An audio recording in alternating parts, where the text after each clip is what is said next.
You're listening to V&A Shipping, written and read by J.R. Murdoch.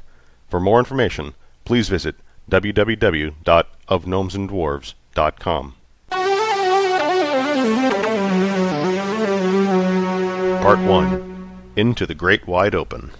Argmon, throw up the rear shields. Sensors have detected they're charging to fire at us. Vic didn't watch to see if Argmon had completed the task. He knew it was done. Argmon, after all, was a four-armed, bipedal, dog-like being called a Shathar that piloted the SS Acid Rat.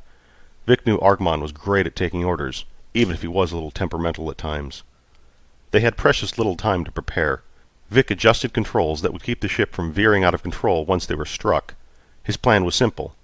Use the blast's impact to change course and jump to hyperspace before a second shot could be fired or their course projected. Then they would be safely away and could change course once they were out of the solar system. Their pursuers were, as had been their misfortune to have been detected, the Fuzz. Despite their caution in getting the ship loaded and following all the proper procedures in taking off from the planet, even with false confirmation codes, had done them no good. Someone had tipped the authorities off, and now they needed to get away. "This is going to cause for a bitty extra." Argmon growled a deep, husky affirmation. Vic looked at him. The pilot's cream-colored hair bristled out, making him look much larger. "Hey, calm down and get ready for this impact. We'll only get one chance at this. I don't think we can take a second hit from a Star-class police cruiser. I think it's a newer model because they're still charging and it looks like it's going to be one hell of a hit." Argmon shuddered and focused his attention on the controls. 2 hands on the helm, 2 hands on the controls to take the ship into hyperspace. Vic fastened his seatbelt. He hoped the rest of the crew was already secured. There wasn't time to make a general announcement, yet they knew about the pursuit. "Here it comes." The blast hit high on the starboard side. Stars blurred, as did the planet. The hit caused them to circle about, out of control. Vic had to take his eyes off the viewport and concentrate on the controls. He started hitting mini-thrusters and making adjustments while Argmon slowed the ship. A warning light went off, blinking blue, then green. "Tractor beam, we've got to move." Argmon chuffed. "I don't care if we're still spinning. We've slowed down. Make the jump the next time you see the planet go by. Just a short blast to get us out of here. If we get caught, we'll definitely not get paid." The stars slowed considerably, but it was obviously the intent of the police cruiser to knock them out of control, and thereby preventing a jump to hyperspace. Vic couldn't recall if the planet they were leaving had moons or not, but there was no more time to worry about that. It was time to jump. The planet swung into view, along with the blue and gold police cruiser. A port on its massive underside opened in preparation to engulf the SS Acid Rat and haul them back to the planet. Would there be a trial, or would they get out of this one? "Get ready, Argmon." "Wait for it." "Wait for it." The planet flashed by again. "Hit it!" The engines hadn't charged enough, or they would have tipped off the police cruiser to their plans. The engines had only enough juice stored in them for a quick burst. They could be at least 2 light-years away, with time to charge the engines for a longer burst, and be on their way. They would have to make 3 or 4 more stops to ensure they weren't followed, and then they could head back and drop off the shipment. God, I love this job.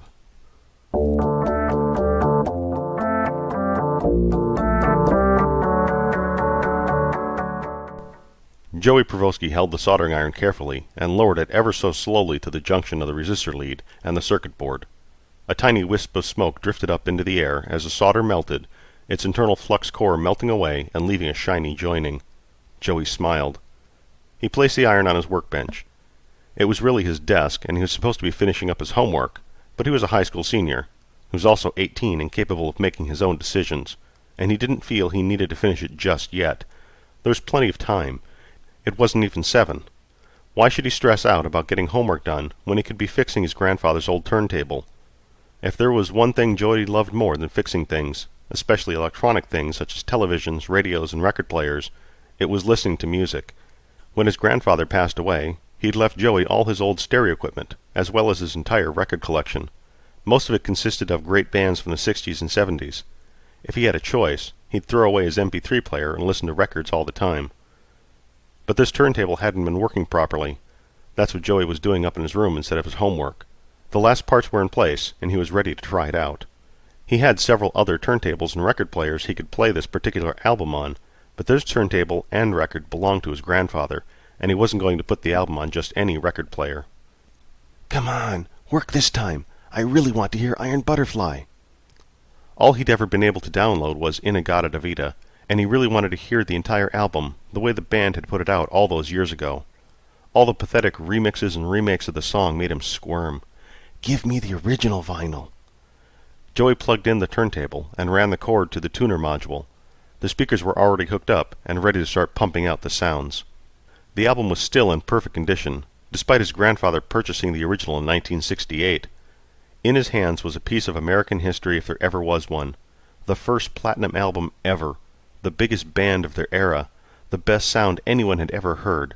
Finally, after all the weeks he'd spent rebuilding the turntable, after all the trouble he'd gone through to find all the replacement parts, most of which could not be found at the local Radio Shack, and after all the care he'd put into making sure all the albums were preserved since his grandfather's passing, he was finally going to be able to listen to the album. The turntable spun smoothly and quietly. Along the side were rows of dots. He manually adjusted the speed by picking the correct set of dots in a slim band of light until it looked like those dots stood still. The adjustments were made, and he pulled the black album from its sleeve. He was careful not to touch anything but the sides as he slid the record over the middle spindle and watched as it started spinning. He lifted the needle and placed it ever so carefully onto the starting groove, and all he could think was, "This is groovy, man." The speakers hissed and filled the room with pending anticipation of the opening notes. Joey sat back in his beanbag that sat in the middle of his room, smoothed his shaggy blonde hair, and his mother, Alice, burst through the door with a loaded laundry basket and banged the door into the desk, causing the needle to bounce and scratch its way across the record. It got caught on "Inagata, Inagata, Inagata." "Mom, what are you doing?" Joey struggled to spring from the beanbag, cursed, and rolled out of it in a vain attempt to save the album. He wanted to scream at her. He wanted to cry over the album. He wanted to... What? "Honey, I'm just bringing you your laundry. You could be a little nicer, you know." "Oh, I see you got that old turntable working. You know, that thing was in your grandfather's garage for, oh my gosh, I don't know, the past 20 years. That and all those god-awful records you used to listen to. Oh, the days he'd sit and listen. I'd usually just go out and ride my bike." "Mom, you ruined the album I was about to listen to." She had to understand how important this was, didn't she? She had just ruined a piece of history. It was forever ruined. Joey lifted the needle and dropped it back onto the holder. He switched off the turntable and tried to assess the damage. "Hey, did I hear music coming out of this room?" Joey's dad, Joey Sr., wasn't much into music, but at least he hadn't burst into the room and spoiled the moment of victory. He could at least fake interest in what his son was doing. "Yeah, but Mom bumped the desk and now the record is scratched." "Well, let's go down to the music shop and we'll pick it up on CD. It'll be much better quality than that old record. Those things have got to be, what, 20, 30 years old?" "It's not that simple, Dad. This was the original album. I've got the CD. I've got it ripped to MP3 on my MP3 player. I've heard the digitally remastered, remixed Clear as a Bell version. I wanted to hear the original. I wanted to hear what the band made it sound like way back in the day. Can't you understand that?" Joey shook his head as he looked at the album. It was never going to be the same again, and so many people had thrown out their old records, or not taken care of them, that he was certain he'd never find a pristine one such as this again. Never. His mom had ruined it, and his father didn't have the slightest clue as to just how important it was. "Honey, can you give Joey and I a moment?" Alice, who had all but ignored Joey's outburst and had been folding laundry, stopped and narrowed her eyes at Joey Sr. and huffed a sigh. She gave each of them a peck on the cheek and left the room. "Joey, you know your mom didn't intend any harm, right?" "I know, but I've been working on this for 3 weeks now. I really wanted to hear this album, and now it's ruined." Joey Sr. put his hand on Joey's shoulder. "This is just one reason why people stopped buying albums. I can't tell you the number of times I had a record get scratched. Why, when I was your age—" "Dad, that's not the point. The point is that I had an album that I really wanted to listen to, and you and Mom keep going on and on about your good old days. This record was from the good old days, and it was in great shape. Grandpa took really good care of his albums, and I wanted to share in a piece of that history." "But didn't you do that by getting this turntable to work?" "Yeah, but I didn't even get to listen to one album before the experience was ruined. How am I supposed to get that back?" "I really think you're making a big deal out of nothing." Joey sighed. Perhaps he was. But then again, perhaps his dad was just trying to downplay what happened. "I think I'm going to go for a ride on my bike. I think Carlos might have something to fix this." "Carlos? You're not still hanging out with him, are you?" Joey bit his lip. He and Carlos had gotten in trouble for shoplifting the year before, and they weren't supposed to be hanging out together anymore. Joey couldn't help himself. Carlos was his best friend, after all. Plus he had a massive collection of albums, too. That's why they'd become such good friends. "Well, we haven't really." Joey slipped the scratch record into its sleeve. "Joey?" "Dad, just because he and I got into trouble doesn't mean he's a bad guy. Do you think I'm a bad guy?" "Well, no." "See?" "Joey, that's not the point. Your mother and I told you not to hang out with him anymore. He's a bad influence on you." "I'm 18, Dad, and I can make my own choices." Joey grabbed his jean jacket off the bed, and he stormed out the door.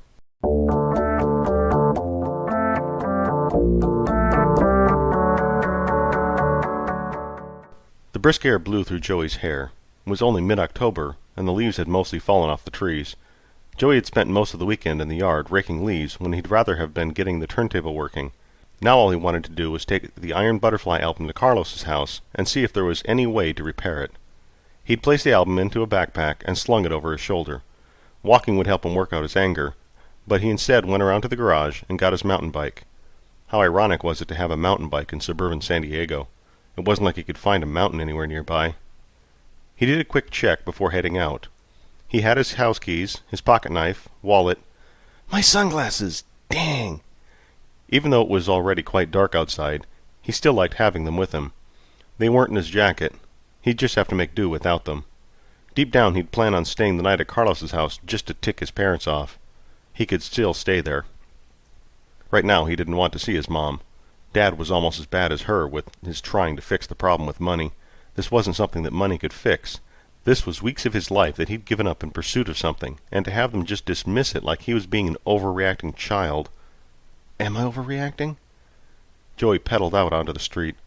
The rows of skeletal trees backlit by the reddish-orange glow of the streetlights was disturbing. This time of year many of the houses bore strange Halloween decorations and lights, but no one was outside. He let a chill slide down his spine, shivered, and picked up the pace. Carlos's house was nearly a mile away, and it wasn't going to get any warmer. The only sound on the street, besides the background noise of the freeway a quarter-mile away, was the sound of his bike. His shadow waxed and waned as he passed each streetlight. Maybe he should have just stayed home. This close to Halloween there could be weirdos out.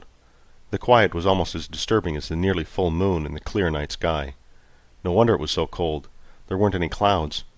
Orion's belt was slightly distorted by branches, but above the middle of the street the Big Dipper was easy to see. Along with studying how to fix things, he and Carlos were also members of the local amateur astronomy club. Despite the fact that the light pollution made view of any but the brightest stars possible, they still had fun.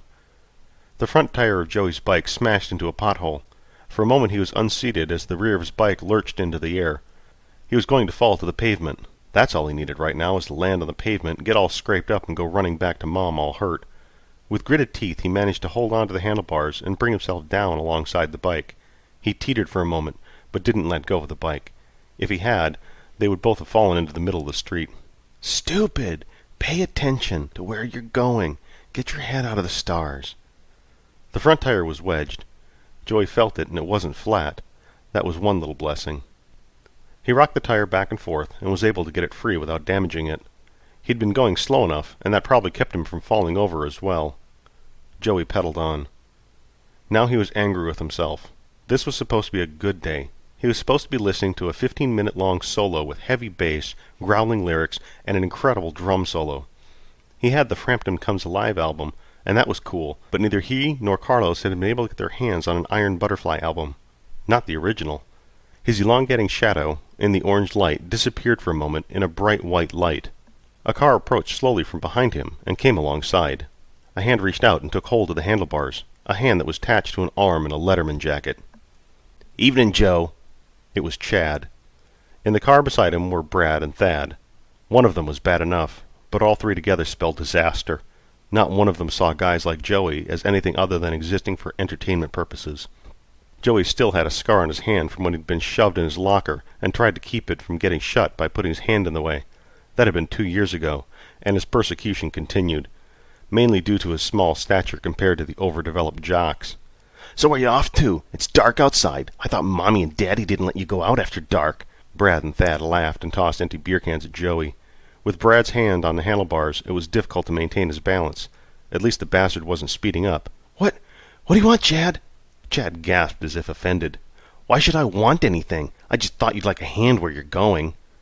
I don't need any help, thanks. Joey's voice quavered as he struggled to keep the handlebars steady. Hey guys, what do you say we see how fast Joey's bike will go? There were cheers and more beer cans thrown. Chad stomped down on the gas pedal, and Joey had to fight to keep himself upright on his seat. If he fell off, Brad was sure to destroy the bike. Joey wasn't about to let that happen. Cautiously, he removed one hand and prepared to punch Chad's hand to get it off his bike. Before he could focus, he saw headlights in front of him. Whoa! Chad swerved to keep Joey from getting hit. The idiot was an asshole, not a murderer. Let go of my bike! What do you think, guys? Should I let him go? Chad never did any thinking on his own when he was with Brad and Thad. Let him go! There were no more beer cans thrown this time. They must be out of empties. At least they didn't throw any full beers. See you later, Joe! Chad didn't just let go of the handlebars. He instead gave Joey a push sideways. Joey pressed on the brakes, but he was going too fast to stop in time. He was headed for a storm drain. All he could think when he saw the front tire disappear into the drain and he launched over the handlebars toward the sidewalk was, "This is gonna hurt."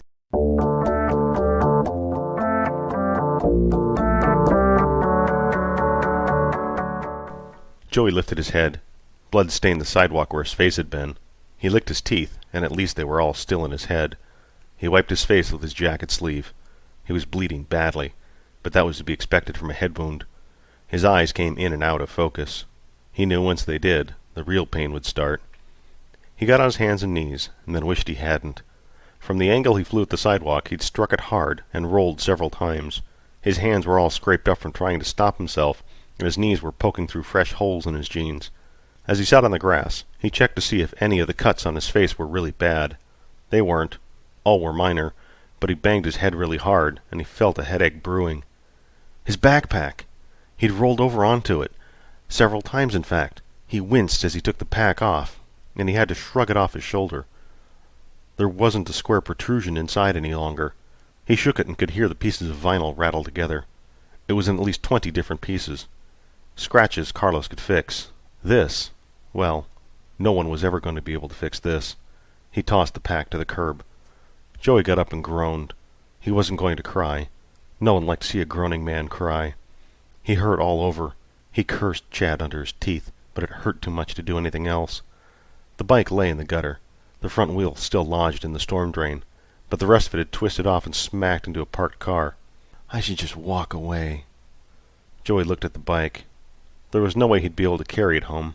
He would have a hard enough time getting himself home. He was going to hear it from his mom and dad about how he needed to control his temper and not get too stirred up over such a minor thing. They just didn't get it. They never would. In fact, no one understood him, least of all those jerks Brad, Chad, and Thad. Joey wasn't even sure if they had last names, but he was sure they were equally as lame. Carlos understood him, and they spent a lot of time together. Perhaps they'd spent too much time together. They were prone to getting into trouble when they weren't actually working on something. "Young man." The voice came from a woman who waddled down the front walk of the house he'd crashed in front of. She was short, even shorter than his grandmother, and old, even older than his grandmother. She wasn't wearing her teeth. That was easy to see from the shortened jawline. Her house dress was something straight out of the 60s, brown with large orange flowers. Even the pink fuzzy slippers she wore helped define the lady's agedness.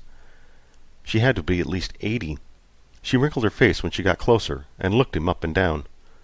"I was watching out my window when it happened. Come inside and let me help you get cleaned up.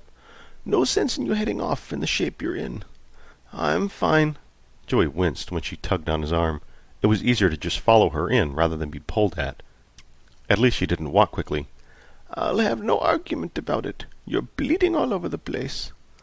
She handed him a towel, which he used to sop up the blood on his face, and then hold it in the general area where it hurt the most. He had to say something. Thanks. Thank me later when we figure out what all is wrong with you. Probably got a sprained wrist at least. I see you're up, so I doubt you broke anything. Fancy flying you did, but you need to work on your landings." He was going to say thanks again, but walking was taking a toll on his body. Now that he was moving, he could feel each scrape, scratch, and bruise. His head throbbed with the pounding pace of a Metallica concert. "So what's your name? You've got to have a name before I let you in my house." The old woman stopped on the stoop of the house and looked up at Joey. Even though he was slouched at the shoulders, he was still a good foot taller than the woman. Her eyes were bright and intelligent and pale blue. A deep line creased her forehead as she furrowed her brow. Not at all what he was expecting in a rescuer. What had he been expecting? Certainly not this woman to come to his rescue. Joey. Joey. That's a good name. A fine name indeed. Well, come inside. Let's get you all fixed up. I think you're going to need stitches on that cut across your eye there. I've got everything to do it, if you're not squeamish. Come in. Come in. She opened the door and led Joey inside the house. The inside smelled of fresh apple cider and cherry blossoms. It had an instant healing effect on his psyche, as he was wafted back on memories of his grandparents on his father's side. In the winter, she would always make apple cider, and he would warm his hands on the mug before he would take a sip to warm his insides. The house was much smaller than it appeared to have been from the outside, but it made a certain sense, though. She was a small woman, and having everything scaled down would have been helpful. She seated him in a large, high-backed chair that had a large lace doily across its back. With a gentle push, she eased him into it.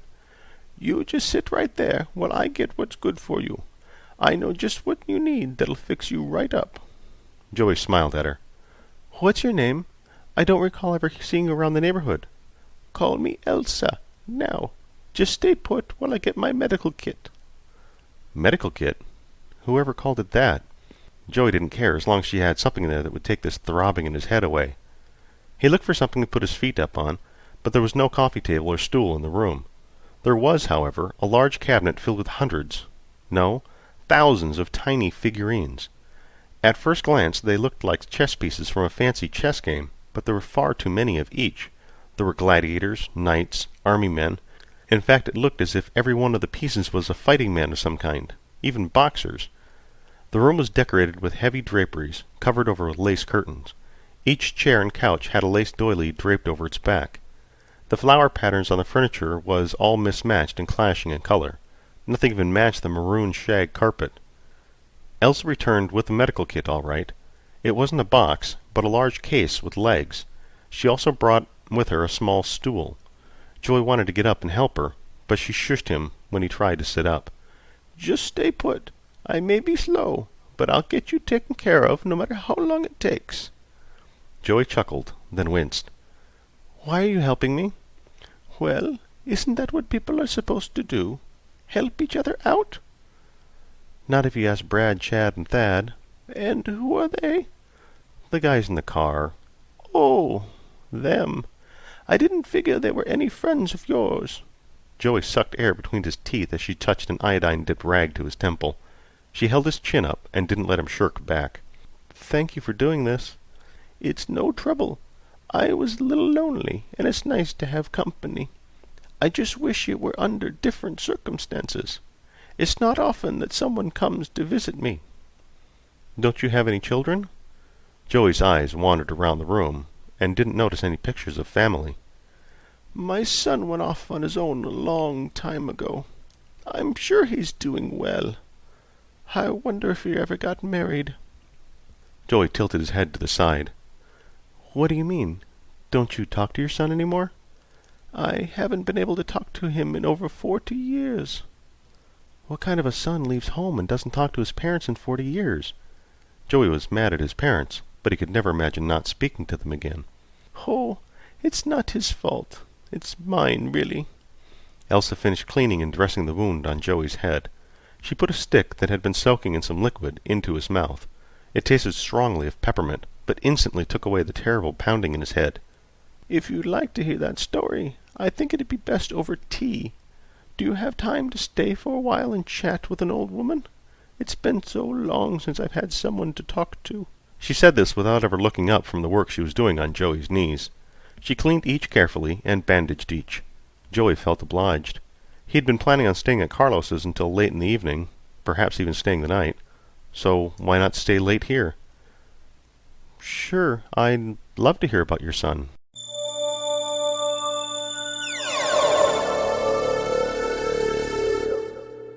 You've been listening to V&A Shipping, written and read by J.R. Murdoch. For more information about this podcast and its author, please visit www.audible.com. ofgnomesandDwarves.com. V&A Shipping is released under a Creative Commons Attributions Only, Non-Commercial, No Derivatives Works 3.0. Feedback can be sent to jrmurdoch@ofgnomesandDwarves.com, or you can find me at Twitter or Facebook as J.R. Murdoch. There's a lot of podcast fiction out there. Thank you for taking the time to listen to this one.